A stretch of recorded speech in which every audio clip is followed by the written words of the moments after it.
السلام علیکم ورحمۃ اللہ وبرکاتہ۔ میں عاطف جوید ہوں اور آپ دیکھ رہے ہیں یوٹیوب چینل۔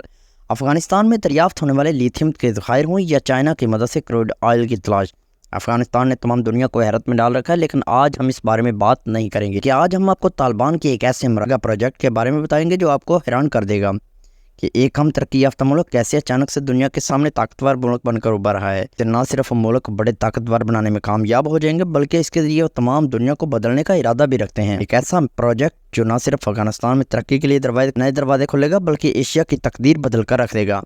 ہم بات کریں گے کوش ٹیپا کینال پروجیکٹ کی، جس کے بارے میں جان کر تمام دنیا آج تک حیران ہے۔ 5 دہائیوں سے جنگوں سے تباہ ہونے والا ملک افغانستان، آخر ان کے پاس یہ وسائل کہاں سے آ گیا اور وہ بھی کسی کی مدد کے بغیر اتنا بڑا پروجیکٹ بنانے میں کامیاب ہو جائیں۔ اگر آپ بھی میرے چینل پہ نیو ہیں تو پلیز چینل کو سبسکرائب کر دیں۔ ناظرین گرامی، برسوں سے کم وسائل، بھوک اور جنگ سے گرا افغانستان دنیا کی سب بڑی مصنوعی نہر بنانے جا رہا ہے۔ 285 کلومیٹر لمبی اور تقریباً 500 فٹ چوڑی اس نہر کا نام ٹیپا کنال ہے، جو افغانستان کی تقدیر کو بدل کر رکھ دے گی۔ اس نہر کو بنانے میں افغانستان کی حکومت نے کسی سے قرضہ نہیں لیا اور نہ ہی اس نے IMF کے تلوے چاٹے، یہاں تک کہ نہ صرف اپنی ہی انہوں نے کسی سے کوئی مشینری اور نہ ہی انجینئرنگ لی، بلکہ اپنی مدد آپ کے تحت یہ کام کرنے جا رہا ہے۔ یہ ملک چند دن پہلے تقریباً 200 کلومیٹر تک اس کی کھدائی کر چکا تھا، لیکن سوال یہ اٹھتا ہے کہ اتنی بڑی نہر کی آخر افغانستان کو ضرورت کیوں پڑی؟ یہ سب سن کر آپ حیران رہ جائیں گے۔ افغانستان کو ایک مکمل لینڈ لاک ملک کہا جاتا ہے کیونکہ اس کے کسی حصے کے ساتھ کوئی سمندر نہیں لگتا۔ افغانستان کو Pakistan, Iran, Tajikistan, Uzbekistan, Turkmenistan اور چین کی سرحدوں نے گھیر رکھا ہے۔ افغانستان ان تمام ملک کے درمیان میں ہے اور افغانستان دنیا کے ان چند ممالک میں شامل ہے جن کا تقریباً 70% حصہ پہاڑوں پر مشتمل ہے۔ ملک پہ پانی کی اگر سپلائی کو دیکھا جائے تو کوہ ہندکوش کے ذریعے ہوتی ہے اور افغانستان میں 4 بڑے دریا ہیں جن سے اس کو پانی ملتا ہے، لیکن یہ پانی افغانستان کے پانی کی ضرورتوں کو پورا کرنے کے لیے ناکافی ہے۔ اسی وجہ سے افغانستان کا ملک ہمیشہ پانی کے مسائل کا شکار رہا ہے اور امریکہ اور افغانستان کی جنگ کے بعد اس مسئلے میں مزید اضافہ ہوا ہے۔ اس لیے فیصلہ کیا گیا کہ 285 کلومیٹر لمبی اور 500 فٹ چوڑی نہر افغانستان کے لیے کافی مؤثر ثابت ہوگی، اور یہ نہر اس لیے مؤثر ہوگی کہ یہ اتنی لمبی اور چوڑی نہر افغانستان کے اس حصے کو سیراب کرے گی جو بنجر ہو چکا ہے۔ اس نہر کی وجہ سے افغانستان تقریباً 5 لاکھ ایکڑ خشک حصہ اس نہر سے سیراب کرے گا، جس سے ایک ملک کی ضرورت کی حد تک فصل اگائی جا سکے گی۔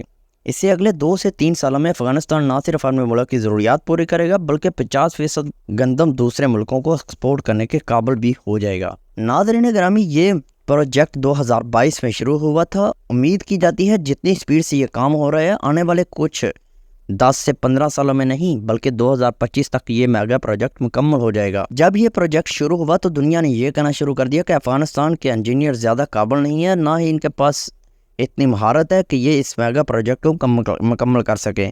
لیکن آج کل دنیا کو یہ دیکھ کر پریشانی ہے کہ افغانی انجینئر کس مہارت اور منصوبہ بندی اور تیزی سے اس پروجیکٹ کو مکمل کر رہے ہیں۔ اس پروجیکٹ کو 3 فیز میں ڈیوائیڈ کیا گیا ہے۔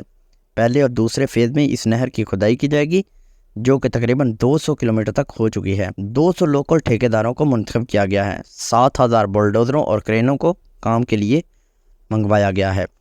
حیران کن بات یہ ہے کہ یہ بلڈوزر اور کرینیں اور دوسری مشینری دوسرے ملکوں سے امپورٹ کی ہوئی نہیں ہے، بلکہ یہ بلڈوزر اور کرینیں 1960 کی ہیں۔ لیکن اس سے بھی زیادہ حیران کن بات یہ ہے کہ بڑی مہارت سے اپنے اس مقصد کے لیے اس مشینری کو استعمال کر رہے ہیں۔ تمام کام منصوبہ بندی اور ترتیب سے کیا جا رہا ہے۔ تمام ٹرک ایک لائن میں کھڑے ہوتے ہیں اور تمام انجینئرز کا اشارہ ملنے پر کرینیں ان میں مٹی ڈالتی ہیں۔ جب انجینئر اوکے کا اشارہ کرتا ہے تو ٹرک ان کو لے کر چل پڑتے ہیں۔ اتنی زیادہ مٹی کو ایک جگہ سے دوسری جگہ منتقل کرنا بہت مشکل کام تھا، لیکن افغانی انجینئرز نے بڑے مہارت سے حل تلاش کیا۔ انہوں نے اس مٹی کو نہر کی باؤنڈری پر ڈالنا شروع کر دیا۔ نہر کی باؤنڈری کنکریٹ کے بجائے اس مٹی کو استعمال کرنے کا فیصلہ کیا تاکہ اس کنکریٹ کے بجائے اس مٹی سے نہر کی باؤنڈری کو بنایا جائے۔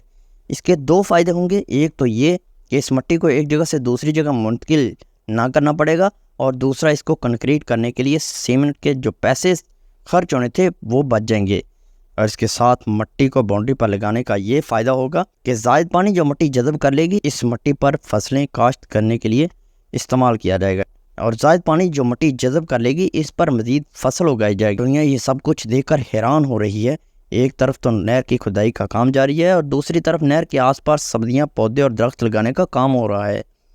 اس کنال کا کام مکمل ہونے کے بعد پانی کو پائپ لائنوں کے ذریعے 5 کلومیٹر کے فاصلے اس پانی کو پہنچایا جائے گا۔ اس پروجیکٹ کو لے کر بہت سے لوگوں نے پروپیگنڈا کیا۔ کچھ لوگوں کا کہنا ہے کہ افغان انجینئر میں تو اتنی مہارت اور ٹیلنٹ نہیں ہے کہ وہ ایسے پروجیکٹ کو ہینڈل کر سکیں۔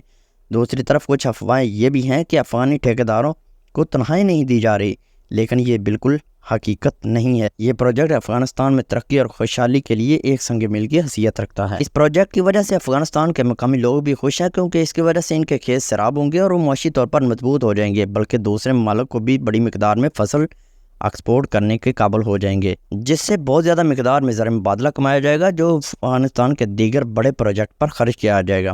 رفتار سے جاری رہا تو امید کی جاتی ہے کہ آنے والے چند سالوں میں یہ ملک ایک بڑے زرعی ملک کی حیثیت سے دنیا کے نقشے پر ابھرے گا۔ دنیا دیکھے گی کہ جنگ سے شکستہ حال افغانستان کے طالبان اپنے ملک کو خوبصورت، سرسبز اور لہلہاتا افغانستان میں بدل دیں گے۔ جنگ سے فارغ ہونے کے بعد افغانستانیوں نے اپنے حال کا رونا نہیں رویا اور نہ ہی کشکول لے کر IMF کے پاس گئے، بلکہ مردانہ وار اپنے حالات کا مقابلہ کیا۔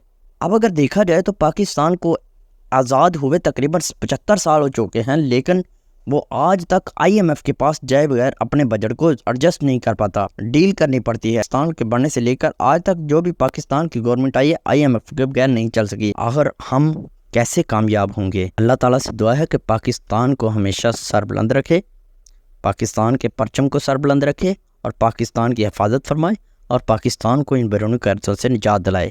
آمین ثم آمین۔ امید ہے ویڈیو آپ کو پسند آئی ہوگی۔ ویڈیو اگر پسند آئی ہے تو لائک کر دیجیے اور چینل پہ نیو ہے تو پلیز چینل کو سبسکرائب کر کے جائیے گا۔ ملتے ہیں کسی نیکسٹ ویڈیو میں، تب تک کے لیے اللہ حافظ۔